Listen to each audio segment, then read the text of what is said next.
Hello students, last lecture में हमने discuss किया अंतःशोषण के बारे में और एपोप्लास्ट और सिम्प्लास्ट पथ के बारे में, और हमने माइकोराइजा की भी बात की थी कि किस तरह से माइकोराइजा पादपों के लिए फायदेमंद होता है। अब नेक्स्ट टॉपिक अपन पढ़ते हैं कि ये जो पानी का ऊपर चढ़ना है पादपों में, जो लंबे पादप होते हैं उनमें पानी जिस गति से चढ़ता है, तो कौन कौन से सिद्धांत इसके लिए बताए गए हैं या किन कारणों से क्या किस तरह की क्रियाविधि होती है पानी के ऊपर चढ़ने की, ये सारी चीजें हम अब डिस्कस करने वाले हैं। तो अपन स्टार्ट करते हैं एक टॉपिक से जिसका नाम है मूल दाब। इसको अपन कहते हैं रूट प्रेशर।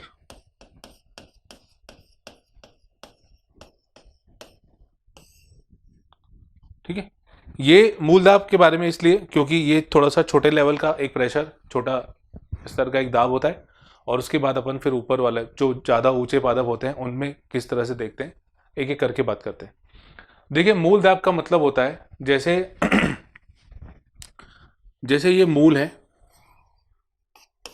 ये मूल रोम हो गए, है ना, और इसके आसपास जो होता है मृदा और इसमें जल इस तरह से प्रेजेंट होता है।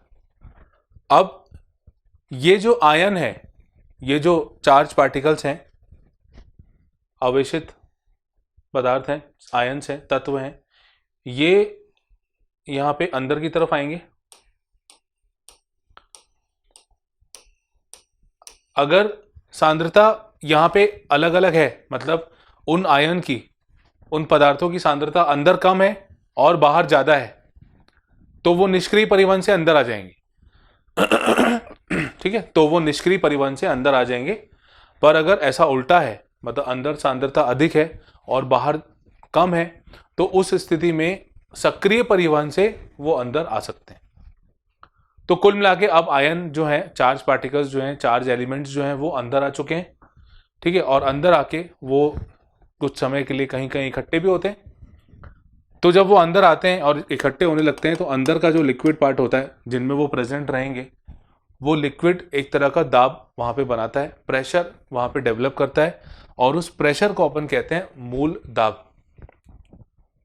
ठीक है, तो आवेशित तत्वों के कारण जो मूल में जो दाब बनता है उसको अपन कहते हैं मूल दाब। और ये जो होता है ये पॉजिटिव प्रेशर होता है, धनात्मक दाब होता है। पर इसके साथ दिक्कत ये है कि मूल दाब के कारण जल जो है वो बहुत ऊंचाई तक, मतलब बहुत ज़्यादा दूरी वो कवर नहीं कर पाता, और एक छोटी हाइट तक वो सीमित हो जाता है। ठीक है, तो इसमें मैं कुछ पॉइंट लिख देता हूं।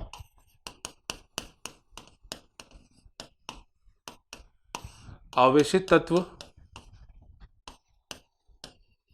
मूल में निष्क्रिय या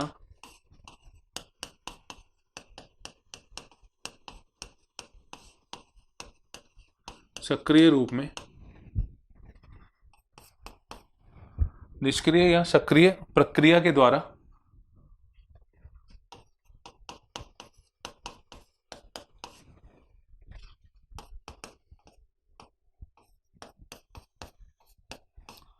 प्रवेश करते हैं।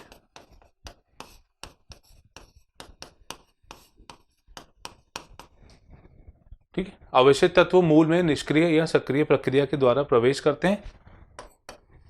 इनके कारण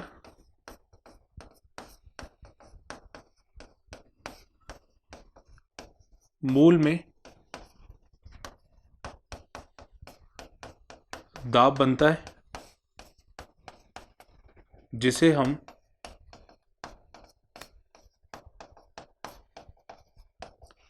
मूल दाब कहते हैं।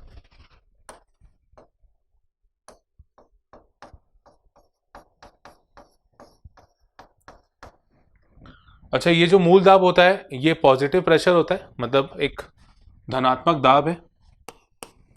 ये क्वेश्चन पूछा जा चुका है, बहुत इंपॉर्टेंट है, एग्जाम में इसके बारे में क्वेश्चन बन चुका है। तो मूल दाब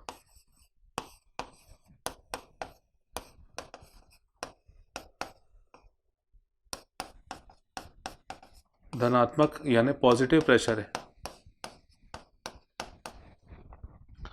परंतु ये एक लिमिटेड, मतलब सीमित ऊंचाई तक ही देखा जाता है। इसके कारण जल का ऊपर बढ़ना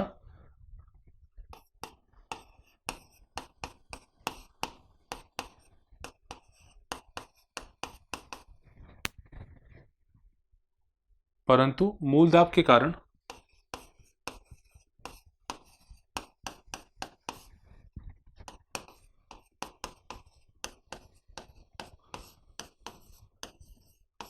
जल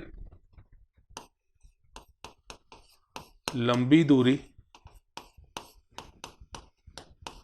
तय नहीं कर पाता।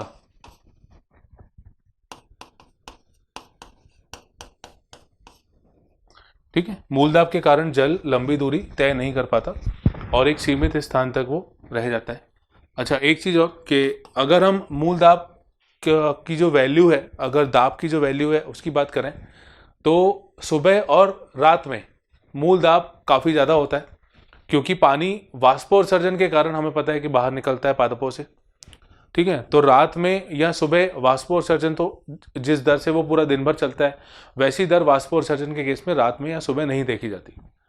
तो उस अवस्था में अब वाष्पोत्सर्जन नहीं होगा, जल की हानि नहीं होगी, तो जल अंदर इकट्ठा होता जाएगा ना। रात के समय और सुबह ये जल की मात्रा ज़्यादा हो जाती है और उस कारण से फिर जो जल है वो अंदर रहने के कारण वहाँ पे दाब बनता जाता है। तो वाष्पोत्सर्जन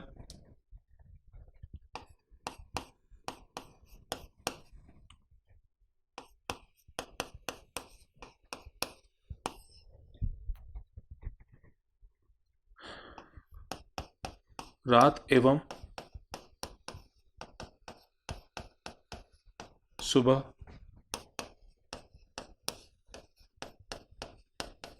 कम होने के कारण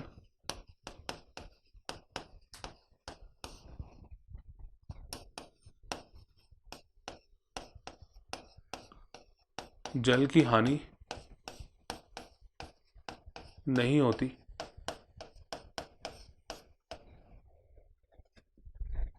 जल की हानि नहीं होती, जिससे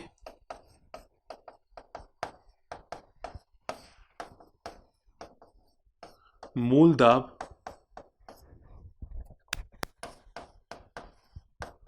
बढ़ता है। ठीक है, मतलब मूल दाब जो है ये रात में और सुबह ज़्यादा होगा।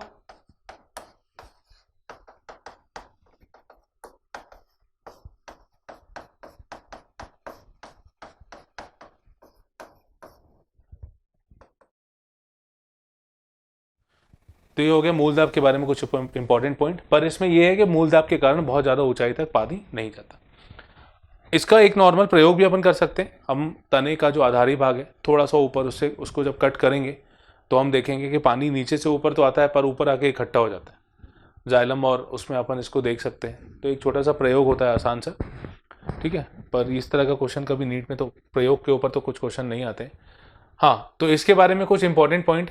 सबसे पहले तो मूल दाब जो है ये एक पॉजिटिव प्रेशर है। दूसरा कि मूल दाब से बहुत ज़्यादा ऊंचाई तक पानी नहीं जा सकता। तीसरा, मूल दाब का जो मान होता है वो रात में और सुबह काफ़ी ज़्यादा होता है। क्यों? क्योंकि वाष्पोत्सर्जन की दर सुबह और रात में कम होती है। पूरे दिन भर वाष्पोत्सर्जन चलता रहता है पर रात में ये कम हो जाता है, जिससे पानी जो होता है उसकी हानि नहीं होती और वो इकट्ठा होता जाता है, तो फाइनली मूल दाब बढ़ता जाता है। तो ये हो गया मूल दाब के बारे में। ठीक है, अब अपन बात करते हैं कि जो लंबे पादप होते हैं, लंबे पादपों में, ऊंचाई वाले पादपों में जल किस तरह से ऊपर की तरफ गति करता है। तो इसके लिए एक बहुत इंपॉर्टेंट सिद्धांत दिया गया है जिसको अपन कहते हैं वाष्पोत्सर्जन खिंचाव सिद्धांत। वाष्पोत्सर्जन खिंचाव सिद्धांत काफ़ी इंपॉर्टेंट है और उसके लिए पहले हमें रंध्रों की संरचना देखनी पड़ेगी।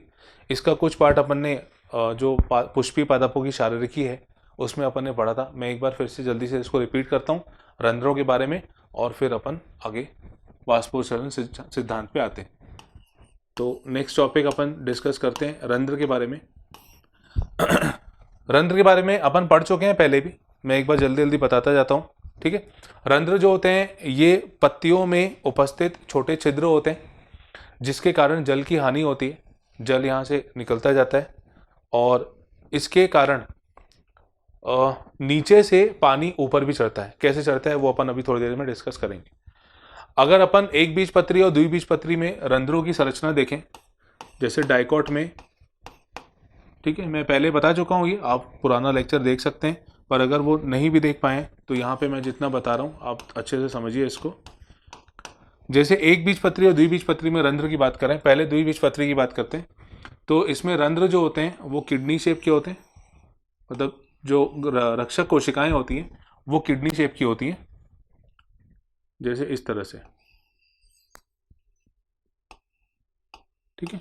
ये हो गया इसमें रंध्र वाला पार्ट। ये होती है रक्षक कोशिकाएं जिनको अपन गार्ड सेल कहते हैं। रक्षक कोशिकाएं यहाँ पे किडनी शेप की होती हैं या सेम के शेप की, बीन शेप की। इसके अलावा ये जो अंदर छोटा छिद्र दिख रहा है इसको अपन कहते हैं रंध्र। यहाँ पे अंदर की तरफ जो भित्ति है ये थोड़ी सी मोटी होती है, मतलब ये रक्षक कोशिका की अंदर वाली जो भित्ति है ये थोड़ी सी मोटी है, बाहर वाली भित्ति जो है ये थोड़ी सी कम है, मतलब थोड़ी पतली है। इसके अलावा यहाँ पे रक्षक कोशिका के चारों ओर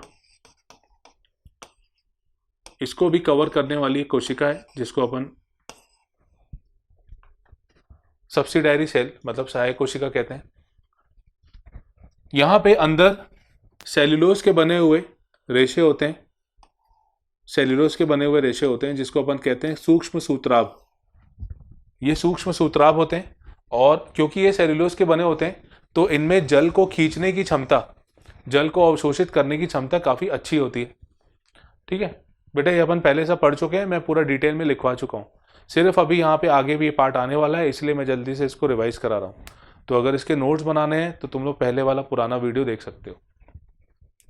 डाइकॉट प्लांट में जो रक्षक कोशिकाएं, जैसे ये रक्षक कोशिकाएं, ये गार्ड सेल हो गई, इनका शेप पूछा जाता है, ये किडनी शेप की और बीन शेप की होती है, सेम के शेप की होती है।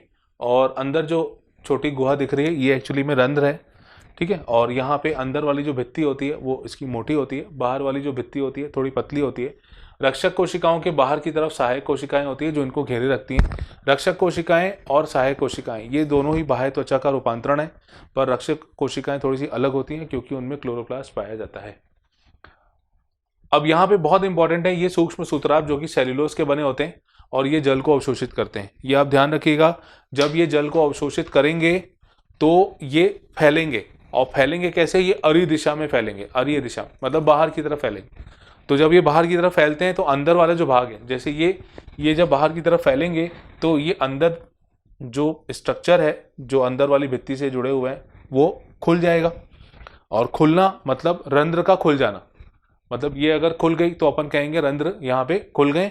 और जब इनमें पानी की कमी होगी या जब ये अपनी मतलब पानी स्फीत कंडीशन में नहीं होते हैं तो उस अवस्था में क्या होगा, ये नॉर्मल शेप में आ जाएंगे जिससे जो रंध्र हैं वो बंद हो जाते हैं, ठीक है। अब मैकेनिज्म जो है मतलब जो क्रियाविधि है रंध्रों के खुलने की और बंद होने की ये इसी तरह की है, और डिटेल में अपन इस चैप्टर के आखिरी में पढ़ेंगे आयन के आधार पर। और दूसरा आता है मोनोकॉट में, तो मोनोकॉट में प्रोसेस और स्ट्रक्चर सब यही होते हैं, बस यहाँ पे शेप थोड़ा सा चेंज हो जाता है रक्षक कोशिकाओं का। और यहाँ पे जो रक्षक कोशिकाएं होती हैं वो डंबल आकार की होती है इस तरह से। ये डंबल आकार की रक्षक कोशिकाएं हैं और इनको घेरने वाली सहायक कोशिकाएं।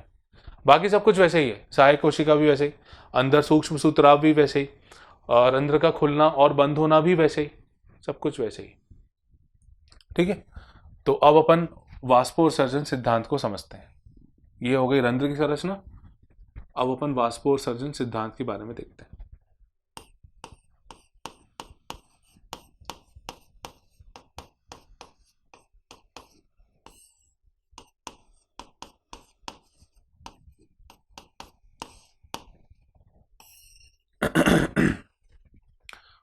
वाष्पोत्सर्जन सिद्धांत जो है ये कुछ वैज्ञानिक ने अलग अलग तरीके से बताया, जिसमें डिक्सन और जॉली का काफी ज्यादा फेमस हुआ।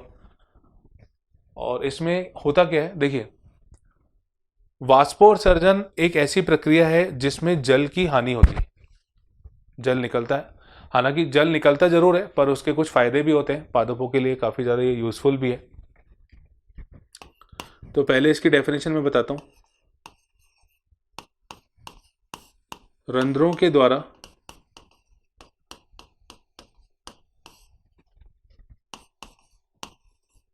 जल का वाष्प के रूप में निकलना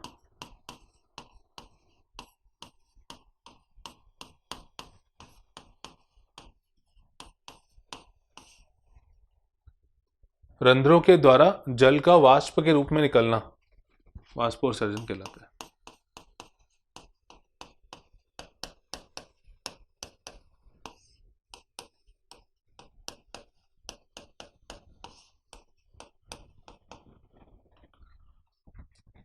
ठीक है। अब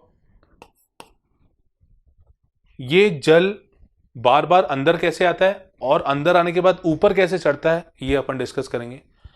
सबसे पहले हम मृदा से अगर जल को अंदर तक पहुंचाएं तो ये तो हमने अभी पढ़ा एपोप्लास्ट और सिम्प्लास्ट के तरीके से ये होता है, पर जाइलम के पास आने के बाद क्या होता है ये मैं यहां पे डिस्कस कर रहा हूं, समझिएगा पहले। ठीक है, देखिए अब इसमें क्या है, अब यहां पे काम आएगा जो पत्तियों की संरचना अपन ने पढ़ी थी, एक बीजपत्री पर्ण और द्विबीजपत्री पर्ण की संरचना जो अपन ने पढ़ी थी, यहां पे मैं पहले इसमें लिख रहा हूं। सबसे पहले ये बाहरी सतह हो गई और यहां पे होती हैं कोशिकाएं। द्विबीजपत्री की बात करें तो यहां पे खंभ कोशिकाएं और स्पंजी कोशिकाएं, कुछ इस तरह से। आपको याद होगा ये संरचना अपन पहले भी पढ़ चुके हैं, स्ट्रक्चर अपन पहले भी डिस्कस कर चुके हैं। और इसके आसपास जो होता है ये होता है संवहन बंडल, संवहन ऊतक, ऐसा। अब ये यहाँ नीचे भी एक सतह होती है जिसको अपन बाहरी त्वचा ही कहते हैं। अब यहाँ पे देखिए इसको हमने नाम दिया था, यहाँ बीच में जो कोशिकाएं होती हैं इन कोशिकाओं के लिए अपन ने एक शब्द यूज किया था और कहा था इसको पर्ण मध्योतक कोशिकाएं, जिसमें खंभ कोशिकाएं मतलब जो लंबी कोशिकाएं, और जो स्पंजी कोशिकाएं गोल जो लंबी कोशिकाएं जो खंभ कोशिकाएं उनके बीच में अंतरकोशिकीय स्थान नहीं होता है, और जो स्पंजी कोशिकाएं हैं उनके बीच में अंतरकोशिकीय स्थान होता है। इन दोनों को मिला के अपन कहते हैं पर्ण मध्योतक कोशिका।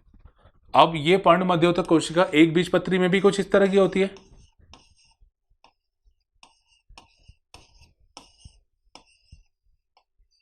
ऐसी,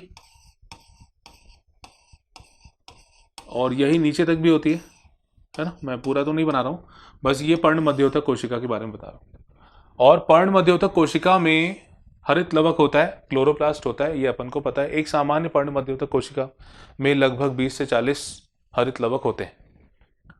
अब देखिए इतने सारे हरित लवक, इतना सारा प्रकाश संश्लेषण, इतना सारा स्टार्च का निर्माण और उतना ही ज्यादा जल का उपयोग और उसका बाहर निकलना।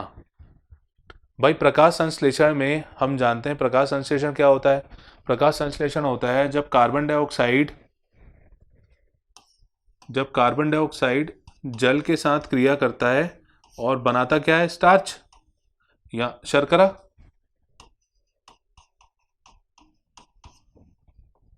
यही होता है ना प्रकाश संश्लेषण, मतलब लगातार यहां पे जल का उपयोग होता जाएगा। अब पर्ण मध्योतक कोशिका जल का उपयोग करके शर्करा का निर्माण कर रही है। इसके अलावा यहां पे सतह पर अगर हम द्विबीजपत्री पादप की बात करें तो जितने रंध्र सतह पर होते हैं थोड़े से कम उससे नीचे होते हैं, और एक बीजपत्री की बात करें तो जितने सतह पर होते हैं, जितने रंध्र सतह पर होते हैं उतने नीचे भी होते हैं, ऐसे। मतलब कुल मिला के यहां पे जल की हानि भी होनी है। तो अब देखिए, एक तो जो जल यहां पे पर्ण मध्योतक कोशिकाएं उपयोग कर रही हैं इसकी मात्रा भी ज्यादा है। दूसरी बात, जल वाष्प के रूप में निकलता है, ये भी ज्यादा मात्रा में होता है। तो इतना जल आएगा कहां से? जब ये सारा जल उपयोग करती हैं पर्ण मध्योतक कोशिकाएं प्रकाश संश्लेषण के समय, और जल की हानि भी होती है रंध्रों के द्वारा, तब यहां पे स्ट्रॉन्ग डिमांड, बहुत एक मजबूत आवश्यकता यहां पे पैदा होती है जल की। अब दूसरी बात देखिए, हमको ये पता है कि जल जो है, जल विभव के कारण अपने अधिक सांद्रता से निम्न सांद्रता की तरफ जाएगा। ठीक है, जाएगा, बिल्कुल जाएगा। अब यहां पे ये जो संवहन मंडल है, यहां पे है जाइलम और फ्लोएम, यहां पे जाइलम और फ्लोएम है, इसी तरह यहां पे भी जाइलम और फ्लोएम। अब व्यवस्था में सही से डायग्राम इसका नहीं बना रहा हूं, बस ये समझ लीजिए संवहन मंडल है। बस हमने इसका स्ट्रक्चर बहुत पहले अच्छे से स्टडी किया है, बस यहाँ समझाने के लिए मैंने बताया कि अंदर जाइलम और फ्लोएम। अब ये जो जाइलम और फ्लोएम होती है, ये एक के बाद एक के बाद एक के बाद एक के बाद एक के बाद जाइलम और फ्लोएम घटकों से जुड़ी होती है। भाई जाइलम है तो वो जाइलम घटकों से जुड़ा होगा, फ्लोएम है तो वो फ्लोएम घटकों से जुड़ा होगा, और अंदर जो है वो जाइलम फ्लोएम अपन को दिखते हैं, होते हैं यहाँ पे। अब यहाँ पे पर्ण मध्योतक कोशिकाओं में जल का उपयोग हो रहा है, जल यहां पे मौजूद है, ठीक है। तो पर्ण मध्योतक कोशिकाओं ने यहां से जल को खींचा, या अधिक से निम्न सांद्रता की तरफ जल चला गया, ये जल चला गया, और यहां से वो जल उपयोग हो गया और रंध्रों के दौरान वो बाहर भी निकल गया।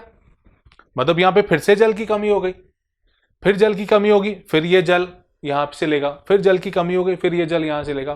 पर यहां पे जल कैसे आएगा, ये बार बार कैसे आएगा, बार बार ये खाली होता जा रहा है, बार बार ये खाली होता जा रहा है, तब क्या होगा, ये सीधी सी बात है, इसके नीचे कोई जाइलम होगा, इसके नीचे कोई जाइलम होगा, इसके नीचे कोई जाइलम होगा, इसके नीचे कोई जाइलम होगा। मतलब लगातार ये जो तत्व हैं आपस में जुड़े तो होते हैं, है ना, फ्लोएम के भी जुड़े होते हैं, जाइलम के भी जुड़े होते हैं। तो ये धीरे धीरे करते करते जड़ों तक ये चीज नीचे तक देखी जाती है, और यहां से एक बहुत तेज सूचना मिलती है कि हमारे पास पानी कम हो रहा है, और ये पानी कम होने के कारण एक ऋणात्मक दबाव, एक नेगेटिव प्रेशर यहां पे जनरेट करते हैं, यहां पे निर्मित करते हैं। वो ऋणात्मक दबाव इतना ज्यादा होता है, वो नेगेटिव प्रेशर इतना ज्यादा होता है कि वो नीचे से पानी को ऊपर की तरफ खींचता है। ठीक है, यहां पे ऋणात्मक दबाव बना, और वो ऋणात्मक दबाव इतना ज्यादा मजबूत होता है कि वो पानी को अपनी तरफ नीचे से ऊपर की ओर खींचता है, और धीरे से, मतलब जैसे ही वो इतना दबाव आएगा तो वो पानी नीचे से ऊपर की तरफ खींचेगा। ये होता है वाष्पोत्सर्जन खिंचाव सिद्धांत। भाई यहां जल तो उपयोग हो रहा है, पर साथ साथ में जल बाहर वाष्पोत्सर्जन के द्वारा बाहर भी निकल रहा है। तो मुख्यतः जो जल निकल रहा है उसके कारण बेसिकली जल की कमी हो रही है। पादप प्रकाश संश्लेषण में बहुत कम मात्रा में जल का उपयोग करते हैं, बहुत कम मात्रा में, पर जल की हानि जो होती है वो अच्छे तरीके से हम देख सकते हैं। आपने देखा होगा कि जब थोड़ा सा नमी के आसपास होती है ऐसे वातावरण में, और जल यहाँ से निकलता है, जैसे सुबह के टाइम पे अपन देखते हैं कुछ अर्ली मॉर्निंग में जो जल होता है वो अपन को पत्तियों के रूप में, मतलब वहाँ पे निकलता हुआ दिखता है। हालांकि वो जो सुबह के टाइम पे जो जल निकलता है उसको अपन बिंदु स्राव के कारण कहते हैं, वो वाष्पोत्सर्जन नहीं, क्योंकि यहाँ तो जल जो है वो वाष्प के रूप में निकल रहा है बाहर। ठीक है, पर यह प्रक्रिया दिन भर चलती है, वाष्पोत्सर्जन तो दिन भर चलता है। तो जल की हानि बहुत ज्यादा जो है वो वाष्पोत्सर्जन के कारण होती है, और वाष्पोत्सर्जन के कारण ये यहाँ पे एक दबाव बनता है जिसके कारण जल नीचे से ऊपर की तरफ आता है, इसीलिए हम इसको कहते हैं वाष्पोत्सर्जन खिंचाव। ये वाष्पोत्सर्जन खिंचाव सिद्धांत जो है वो डिक्सन जॉली के द्वारा काफी ज्यादा माना गया, जो उन्होंने दिया। दूसरी बात ये कि देखिए यहाँ पे हम पदार्थों का जो मूवमेंट होता है वो दो तरीके से देखते हैं। देखिए, अब जैसे मान लीजिए यहाँ पे ये मान लीजिए एक जाइलम ऊतक की बात हो रही है। अब यहाँ पे जो जल ऊपर चढ़ रहा है, यहाँ पे जल में दो तरह का आकर्षण देखा जाता है, मतलब दो तरह का बॉन्डिंग फोर्स यहाँ पे देखा जाता है। कौन कौन सा? देखिए, एक तो ये कि जो जल के अणुओं के बीच में होगा। भाई जब जल नीचे से ऊपर आना है तो उसके पास दो बहुत स्ट्रांग फोर्स होते हैं जो चीजें देखी जाती हैं, जिसके कारण जल ऊपर बिना किसी रुकावट के, बिना किसी टूटे तरीके से ऊपर चढ़ जाता है। एक तो वो जो जल के अणुओं के बीच में होता है आकर्षण, मतलब जल के अणु जो होते हैं वो बहुत ज्यादा मजबूती से जुड़े होते हैं, मतलब जल के अणुओं के बीच में आकर्षण। और दूसरा होता है कि ये जो जल के अणु हैं ये इस भित्ति से काफी ज्यादा स्ट्रांग तरीके से जुड़े होते हैं, मतलब जल और भित्ति के बीच में जो आकर्षण होता है वो भी यहाँ पे बहुत इंपॉर्टेंट रोल प्ले करता है। साथ साथ में कुछ दाब जो होता है, सरफेस टेंशन जो होता है, जो सतह पर दबाव बनता है जल के अणुओं का, वो भी यहाँ पे इंपॉर्टेंट रोल प्ले करता है। तो ये तीनों तरीके से, तीनों जो दबाव, तीनों जो आकर्षण अपन देख रहे हैं, इनके कारण पादपों को तन्य सामर्थ्य मिलता है, टेंसाइल स्ट्रेंथ मिलती है, वाटर को ऊपर चढ़ने की पावर मिलती है, और वो जल ऊपर की तरफ गति करता है। तो ये अपन ने समझा वाष्पोत्सर्जन खिंचाव के बारे में। अब अपन इसके बारे में कुछ पॉइंट्स इंपॉर्टेंट जो हैं वो यहाँ पे लिख लेते हैं। तो इसके अपन पॉइंट्स कुछ लिख लेते हैं। सबसे पहला पॉइंट, वाष्पोत्सर्जन खिंचाव सिद्धांत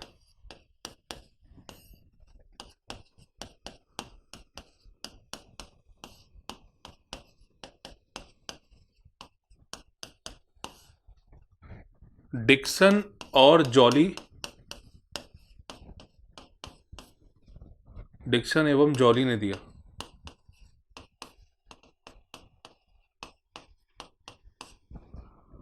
ठीक है, ये साइंटिस्ट का नाम इंपॉर्टेंट है, ये आप ध्यान रखिएगा।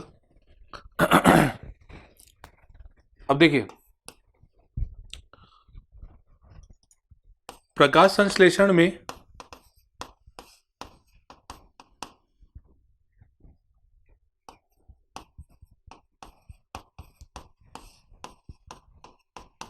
जल उपयोग होता है,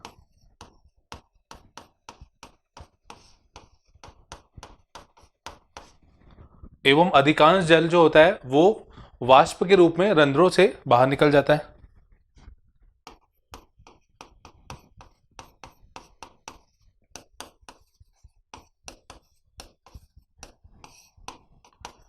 अधिकांश जल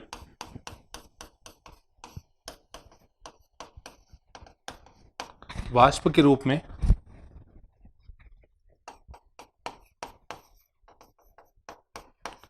रंध्रों से बाहर निकल जाता है।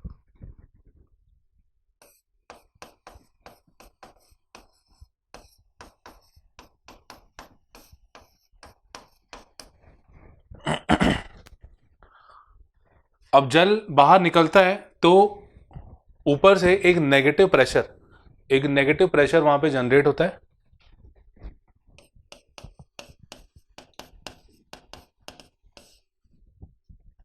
जिससे पर्ण में, पत्तियों में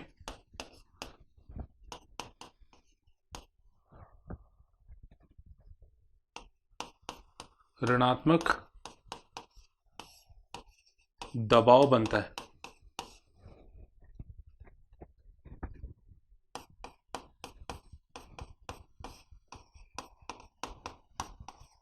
जो जल को ऊपर की ओर खींचता है। ध्यान रखना बेटा, ये दबाव है, ऋणात्मक दबाव है। मैं निष्क्रिय और सक्रिय प्रक्रिया की बात नहीं कर रहा हूं। यहां पे बनता है जो जल को ऊपर की ओर खींचता है।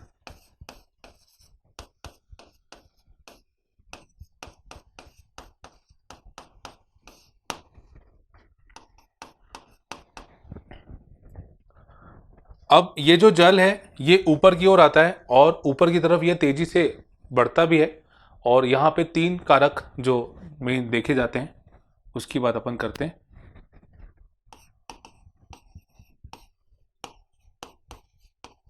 जल ऊपर की ओर बढ़ने में निम्न आकर्षण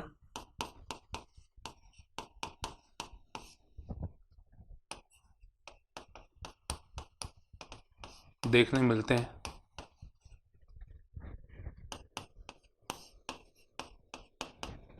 और इसमें पहला है ससंजन।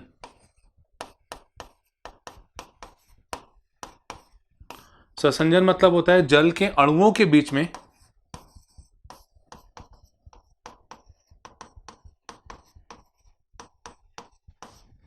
जल के अणुओं के मध्य आकर्षण।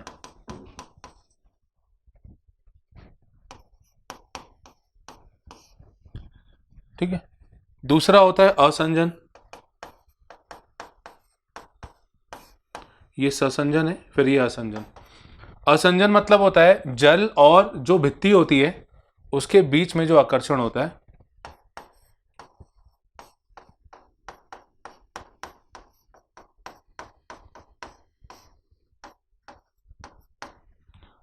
यहां के कर दीजिएगा, जल एवं भित्ति के मध्य आकर्षण।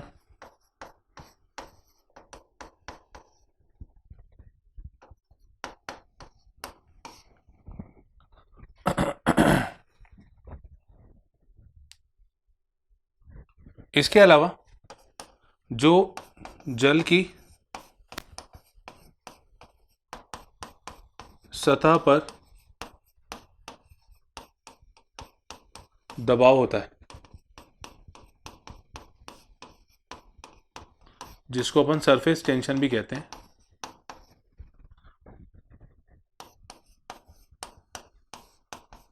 पृष्ठ तनाव जिसको अपन कहते हैं हिंदी में, ठीक है। तो ये दबाव भी होता है और इसके कारण ये तीनों मतलब ससंजन, असंजन और पृष्ठ तनाव के कारण जो जल होता है उन उसमें, और ये कह सकते हैं कि जो जाइलम का जो जो घटक हैं उसके, उनमें इतनी ज़्यादा मजबूती आ जाती है जिसके कारण जल आसानी से ऊपर की तरफ खिंच जाता है।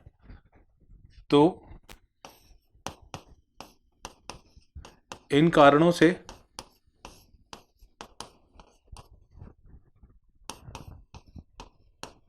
तन्य सामर्थ्य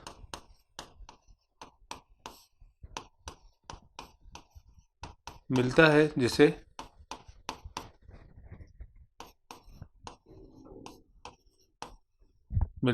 जिससे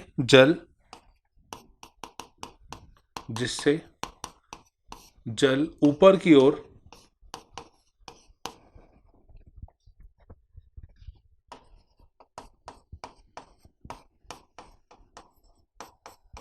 बढ़ता है। तो ये हो गया वाष्प और सजन खिंचाव सिद्धांत, डिक्सन और जॉली के द्वारा जिनने बताया था। एक बार मैं जल्दी से इसको रिपीट करता हूँ। देखिए, मीजोफिल कोशिकाएं जो हैं, पर्ण मध्योतक कोशिकाएं जो हैं, प्रकाश संश्लेषण में जल का उपयोग कर रही हैं, साथ साथ में बहुत अधिक मात्रा में वाष्प के रूप में जल ऊपर की तरफ से निकलता जा रहा है। जल की काफ़ी ज़्यादा कमी होने लगती है। कमी को पूरा करने के लिए जल नीचे से ऊपर की तरफ जाता है। जल का नीचे से ऊपर की तरफ जाना एक ऊपर जो प्रेशर क्रिएट होता है, नेगेटिव प्रेशर, उसके कारण होता है, और वो नेगेटिव प्रेशर जल को नीचे से ऊपर की तरफ खींचता है। साथ साथ में यहाँ पे तीन तरह के आकर्षण, ससंजन यानी जल के अणुओं के बीच में आकर्षण, असंजन जल और भित्ति के बीच में आकर्षण, और साथ साथ में पृष्ठ तनाव, ये तीनों मिलकर पादपों में, जाइलम घटक में एक मजबूत यानी तन्य सामर्थ्य देते हैं, जिसके कारण जल के अणु बिना किसी रोक टोक के, बिना किसी अलग अलग डायरेक्शन में जाए, सीधे वो ऊपर की तरफ जाते जाते हैं। तो इस तरह से पानी ऊपर चढ़ता है। अब यहाँ पे मैं छोटा सा एक कॉन्सेप्ट क्लियर करना चाह रहा हूँ। एक होता है रंध्र और एक होता है हाइडाथोड। रंध्र मतलब स्टोमेटा और हाइडाथोड मतलब जैसे वातरंध्र होते हैं, इसी तरह की संरचना होती है, उसको अपन हाइडाथोड कहते हैं। वातरंध्र अलग होता है, हाइडाथोड अलग होता है, और ये भी छोटे छिद्र होते हैं और इनके द्वारा भी जल की हानि होती है, और दोनों में थोड़ा सा फर्क भी है। ठीक है, तो मैं इसके बारे में एक पैराग्राफ, ये वाला पार्ट यहाँ पे खत्म हुआ, बस एक छोटा सा अपन पैराग्राफ अलग से पढ़ते हैं।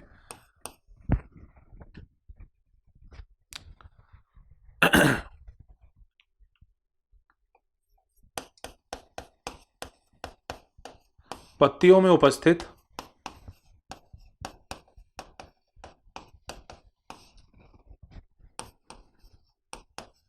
छिद्र, यहां लिख दे रहा हूं मैं रंध्र के अलावा, मतलब रंध्र की बात नहीं हो रही है यहां पे।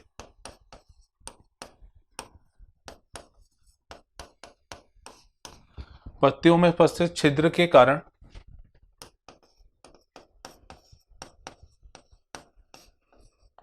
भी जल की हानि होती है।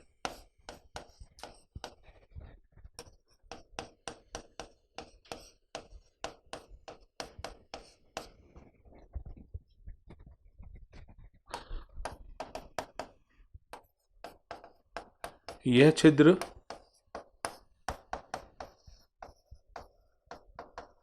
हाइडाथोड कहलाते हैं।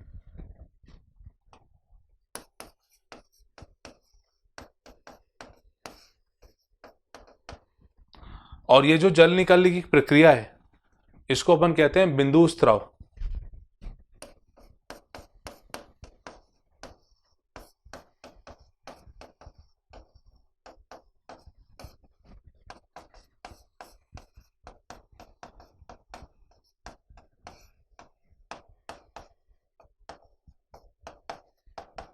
जल निकलने की प्रक्रिया बिंदु स्त्राव कहलाती है।